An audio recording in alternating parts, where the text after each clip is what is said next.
दोस्तों अब हम लोग सबसे पहला अपना कोड करने वाले हैं अपनी सी प्रोग्रामिंग का। जी हाँ, ये पूरा प्रोग्रामिंग सीरीज जो है बहुत इजी, बहुत अच्छे तरीके से हम लोग सभी चीज़ों को सीखने वाले हैं। तो देखिए, मैं कंप्यूटर स्क्रीन पे आ गया और सबसे पहले आपको एक्सटेंशन इंस्टॉल कर लेनी है। तो आप यहाँ पे क्लिक करके आप इधर सर्च कर लीजिएगा सी। आप जैसे ही सी लिखेंगे तो आपको यहाँ पे लिस्ट ऑफ बहुत सारी चीज़ें मिल जाने वाली है, जितने भी है। तो आपको क्या करना है, ये जो माइक्रोसॉफ्ट के वेरीफाइड से राइट, वेरीफाइड टिक भी आपको दिख रहा है, ये सबको इंस्टॉल कर लेना है। ओके, ये तीन आपको इंस्टॉल कर लेना है। ये सी जो बेसिक है, उसके बाद एक्सटेंशन पैक, उसके बाद थीम। ओके, और उसके बाद आप यहाँ पे सर्च कर लीजिएगा code runner. Code runner search कर लीजिएगा। और ये फर्स्ट टाइम के लिए मैं आपको बता रहा हूँ, बार बार ये आपको नहीं करना है, ये वन टाइम आपको करना है VS कोड में। ओके, तो ये आपने इंस्टॉल कर लिया, बस इतना आपका काम हो गया, दैट्स इट। अब आपको इंस्टॉलेशन पे कुछ भी नहीं करना है। अब आप एक कोई सा भी फोल्डर कहीं भी क्रिएट कर लीजिए। जैसे मैं न्यू एक ओपन फोल्डर कर लेता हूँ और मैं कर लेता हूँ डेस्कटॉप पे एक फोल्डर क्रिएट। तो मैं डेस्कटॉप पे नाम दे देता हूँ, सपोज इसका नाम मैं दे देता हूँ सी प्रोग्राम्स। ओके, मैंने सी प्रोग्राम्स लिखकर क्रिएट कर लिया। अब इसे मैं ओपन कर लिया, तो अब देखिए मेरे VS कोड में वो पूरा सी प्रोग्राम ओपन हो गया। यहाँ पे आपको दिख रहा है राइट, सी प्रोग्राम लिखकर, if I am not wrong right, यहाँ पे आपको दिख रहा है सी प्रोग्राम लिखकर। तो अब हमारा ये तो क्रिएट हो गया। अब फिलहाल मैं इसे कट कर देता हूँ और कुछ इस तरीके से हमारा इंटरफेस आ रहा है। यहाँ पे कुछ रीसेंट प्रोजेक्ट्स हम लोगों को दिख रहे हैं जो भी हम लोगों ने ओपन किया है, और कुछ बेसिक सा इंटरफेस है। अब हम लोगों को सबसे पहला कोड कैसे करना है, देखिए सी प्रोग्रामिंग को इंस्टॉल करने के लिए भी मैंने सेपरेट वीडियो बनाया, तो आपको वो आई बटन पे दिख रहा होगा, या फिर आप नीचे डिस्क्रिप्शन से भी उस वीडियो को देख लीजिएगा, वो इंपॉर्टेंट है। अब देखिए यहाँ पे आपको कुछ कुछ इंपॉर्टेंट चीज़ों को ध्यान देना होगा। जैसे यहाँ पे आपको अलग अलग बटन्स दिख रहे हैं राइट, ये एक बटन है, ये एक बटन है, उसके बाद ये एक बटन है। फिलहाल इस पर अभी हम लोगों को मेनली इसी पे काम करना है, अलग अलग फाइल्स क्रिएट करना है। तो मैं यहाँ न्यू फाइल पे गया और यहाँ पे मैं लिख देता हूँ 1, और 1 लिखने के बाद मैं अंडरस्कोर दे देता हूँ और यहाँ पे मैं लिख देता हूँ first program. Okay, first program. और एक चीज़ का ध्यान रखिएगा, आप जब भी अपना फाइल का नाम लिखे बीच में स्पेस नहीं डालिएगा। देखिए अभी मैंने भी क्या किया है ना, मैंने भी स्पेस कहीं नहीं डाला है। अगर आप ध्यान देंगे तो मैंने स्पेस कहीं भी नहीं डाला है, मैंने जस्ट क्या क्या अंडरस्कोर डाल दिया और बस हमारा काम हो गया। मैं डॉट सी लास्ट में लगा दिया क्योंकि हम लोग सी प्रोग्रामिंग कर रहे हैं, और एंटर बटन प्रेस किया। तो अब यहाँ पे बोल रहा है कि देखो भैया अब आप कोड जनरेट कर लो। हालांकि ये तो बता रहा है ये AI से कोड जनरेट कर लो, लेकिन अभी हम लोगों को AI से कोड नहीं जनरेट करना है, हम लोगों को खुद से लिखना आना चाहिए।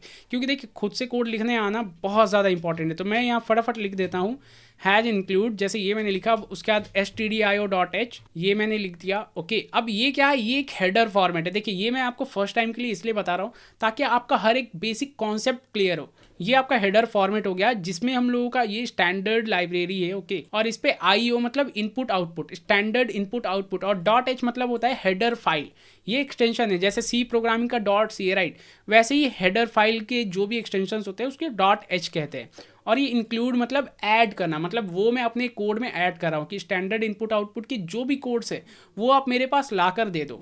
ओके, अब यहाँ पे मैं लिख देता हूँ मेन फंक्शन, वॉइड मेन मैंने लिख दिया। अब मेन क्या करता है, इसे मैं आपको सिंपल टर्म्स में बताऊं, अगर मेन एक क्या है ना, काइंड ऑफ कह सकते हैं एक बस का ड्राइवर है।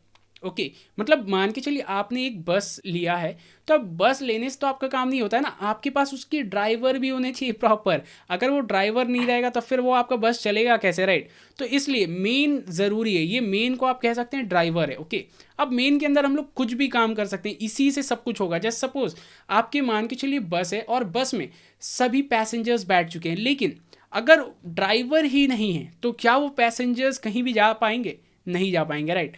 तो बस उसी तरीके से अगर आपने पूरा कोड किया है, सब कुछ किया, और मेन में ही कहीं कुछ गलती कर दिया है आपने, या मेन आपने ऐड ही नहीं किया है, तो आपका काम करेगा ही नहीं कुछ भी। तो बस इसी तरीके से सिंपल तरीका। अब देखिए यहाँ पे एक हम लोग स्टेटमेंट लिखेंगे प्रिंट एफ। अब ये प्रिंट एफ क्या होता है, देखिए प्रिंट एफ क्या होता है ना, कुछ भी हम लोग कॉन्सोल पे आउटपुट लेते हैं। अब ये कॉन्सोल वर्ड क्या है, कॉन्सोल वर्ड मतलब क्या है, हम लोग सिंपल टर्म्स में समझते हैं। जब भी हम लोग आउटपुट लेते हैं ना, तो हम लोगों को कहीं तो लेना है, तो हम लोग आउटपुट लेते हैं कॉन्सोल में। सिंपल, ज़्यादा कॉम्प्लेक्स नहीं करते हैं, अभी सिंपल हम लोग समझ लेते हैं। जैसे हम लोग कंट्रोल P से किसी भी फाइल को प्रिंट करते हैं राइट, तो पेपर में हम लोगों का प्रिंट हो जाता है। तो बस उसी तरीके से कॉन्सोल पे अभी हम लोग प्रिंट एफ से कॉन्सोल पे आउटपुट ले सकते हैं। जो भी हम लोग कोड करेंगे या कुछ भी हम लोग को रिजल्ट चाहिए कि वो करेक्ट है नहीं है, वैलिडेट करना है, so we can do from that. Okay, तो यहाँ पे मैंने प्रिंट एफ लिखा और यहाँ पे पैरेंथेसिस देना है। अब देखिए प्रिंट एफ क्या है ना, एक फंक्शन है, ये याद रखिएगा, ये इंपॉर्टेंट है। प्रिंट एफ एक फंक्शन है। अब इसके अंदर हम लोगों को क्या करना है, हम लोग सपोज चाहते हैं कि अभी मेरा जो नाम है वो लिख कर आ जाए, तो मैं यहाँ इन्वर्टेड कॉमा के अंदर लिख दूंगा हेलो सद्दाम। ओके, अब ये लिखने से क्या होगा ना, देखिए अभी मैंने इसे कैसे लिखा है, डबल इन्वर्टेड कॉमा के अंदर में लिखा है हेलो सद्दाम।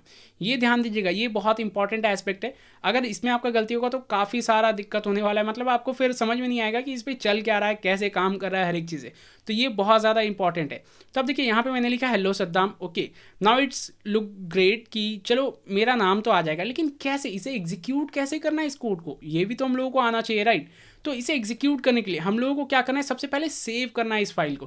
क्यों, अब मैं सेव क्यों करूँ, ये हम लोगों को पता कैसे चलेगा। देखिए यहाँ पे आप अगर नोटिस करेंगे, ये ध्यान दीजिए, यहाँ पे एक डॉट आ रहा है, राइट। ये डॉट इसलिए आ रहा है ना, क्योंकि ये बता रहा है देखो भैया आपका जो फाइल है वो सेव्ड नहीं है।